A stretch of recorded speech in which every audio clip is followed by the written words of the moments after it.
उल्लेख कदाचित सगळीजणच घेणार आहेत असं मला वाटतंय.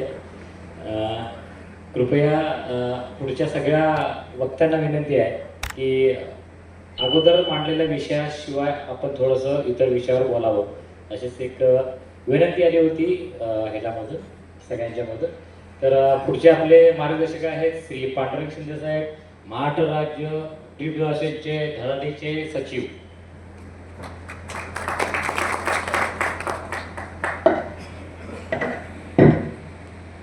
आदरणीय अध्यक्ष महाराष्ट्र राज्य ड्रीप डीलर असोसिएशन, त्याचबरोबर महाराष्ट्र राज्य ड्रीप डीलर असोसिएशनचे राज्याचे उपाध्यक्ष आदरणीय प्रमोदजी बायस्कर साहेब, त्याचबरोबर कोल्हापूर नगरीमध्ये ज्यांनी आपल्या सर्वांना बोलून घेतलं आणि आदर सन्मान दिलेला आहे असे माननीय श्री शैलेशजी लंबे साहेब, ते पश्चिम महाराष्ट्र विभागाचे प्रमुख आहेत. त्याचबरोबर आपली काय बोलत नाही एम.आर. पवार साहेब, त्याचबरोबर ते कोल्हापूर जिल्ह्याचे अध्यक्ष आहेत. त्याचबरोबर आपण सर्वजण दुरून या महाराष्ट्र राज्य ड्रीप डीलर असोसिएशनमध्ये आपलं काय योगदान आहे आणि ही संघटना आपल्यासाठी काय योगदान देते हे ऐकण्यासाठी तुम्ही आलेला आहे, ही वस्तुस्थिती आहे. त्याचबरोबर आपल्या काय समस्या आहेत त्या जाणून घेण्यासाठी आणि त्या कशा सोडवायच्या हे सुद्धा ऐकून घेण्यासाठी तुम्ही सर्वजण जमलेला आहात. महाराष्ट्र सरकारला आणि केंद्र सरकारला आपल्या असोसिएशनमुळं शेतकऱ्यांचं काय कल्याण करता येईल, अशा पद्धतीची काय योजना राबवता येते का, हा पण विचार करण्यासाठी आपण सर्वजण आलेलो आहोत. स्टेजवरती मान्यवर तर खूप वर्षापासून काम करत आहेत, तुम्ही सुद्धा सर्वजण काम करता आहात. काही जणांचा इथं सुद्धा बसण्याची एक योग्यता आहे, परंतु वेळ काळ परिस्थितीनुसार आपण समजून घेतलेला आहे, खाली बसलेलो आहोत. याचा अर्थ असं समजायचं नाही की आपण सुद्धा काय काम करण्याच्या योग्यतेचं नाही आहोत किंवा आपला सन्मान झालेला नाही असंही समजू नका. परंतु मित्रांनो, आपल्या सर्वांना एकच विचार करायचा आहे की आपल्याला जास्तीत जास्त एकत्र येऊन या सरकारला, या शेतकऱ्यांना अडचणीत आणत असताना आपण काय मदत करता येईल का हे आपल्याला बघायचं आहे. वास्तविक पाहता जे अनुदान मिळतं ते सरकार देते आणि शेतकरी घेत आहे. हे करत असताना ज्यांच्याकडे पैसा उपलब्ध आहे त्या कंपन्या आहेत, परंतु ज्यांच्याकडे पैसा उपलब्ध नाही, कुठेतरी रोजीरोटीसाठी चांगला व्यवसाय व्हावा, मुलाबालांचं कल्याण व्हावं म्हणून तुम्ही हा व्यवसाय केलेला आहे. हा व्यवसाय करत असताना आपल्यावर अनेक अटी लागलेले गेलेले आहेत. तुम्ही जे.आर. पूर्णपणे वाचत नाही त्यामुळे तुमच्या लक्षात येत नाही, परंतु ह्या जाचक अटी आहेत तो अतिशय भयानक असतात. परंतु या जाचक अटीतनं सुद्धा आपण त्या अटी कमी करण्यासाठी असोसिएशननं वारंवार प्रयत्न केलेला आहे. असंच वर्षानुवर्ष आपल्याला हे काम करायचं आहे. ह्या जाचक अटीतनं आपल्याला बाहेर निघायचं आणि वितरकांचा एक यथोचित सन्मान झालेला पाहिजे. त्याचबरोबर त्या वितरकांच्या मार्फत शेतकऱ्यांचं सुद्धा कल्याण झालेलं पाहिजे.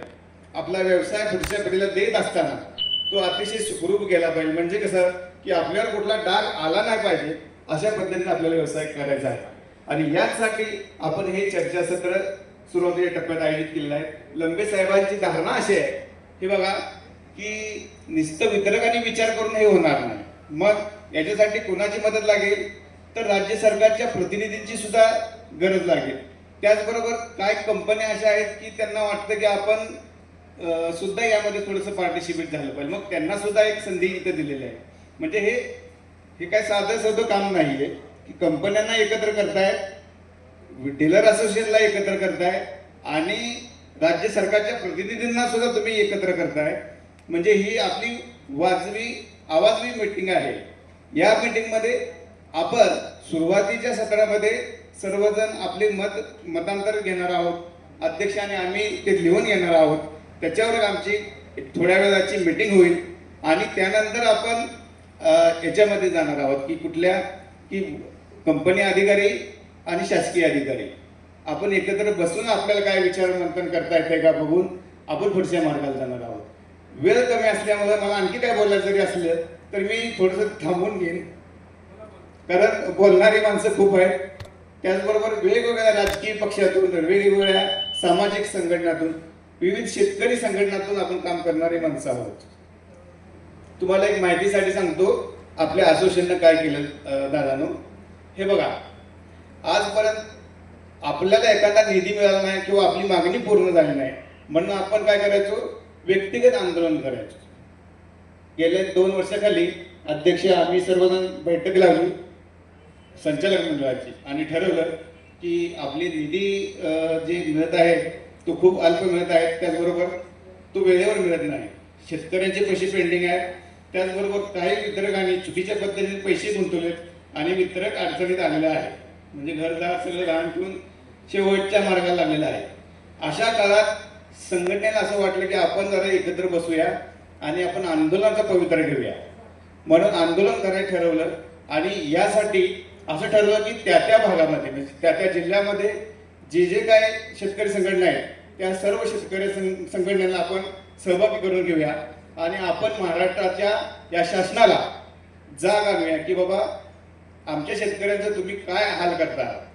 त्याचबरोबर माझं तर असं म्हणणं होतं की आपण चांगलं मोठं असं आंदोलन करूया की ज्यामुळे राज्य शासनाला लक्षात येईल की बाबा यांची पॉवर काय, परंतु तेवढी क्षमता नसल्यामुळं आपण सगळेजण एकत्र येत नसल्यामुळे तो विषय थांबला गेला आणि सर्वांमध्ये एक विषय झाला की त्या त्या जिल्ह्यातल्या असलेल्या शेतकरी संघटनेच्या माध्यमातून आणि आपल्या संघटनेच्या माध्यमातून आपण आंदोलन करायची.